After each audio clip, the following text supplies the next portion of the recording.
রাসাম।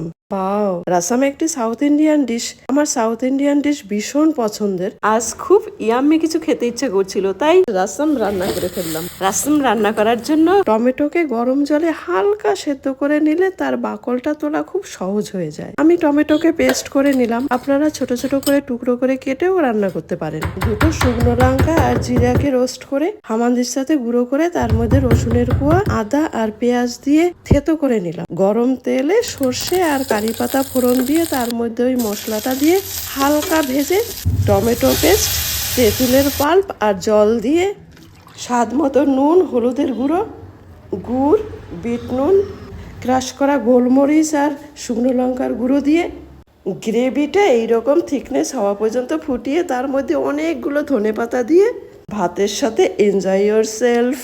ভিডিওটি দেখার জন্য অনেক ধন্যবাদ। ভিডিওটি লাইক, শেয়ার আর চ্যানেলটি সাবস্ক্রাইব করতে ভুলবেন না প্লিজ।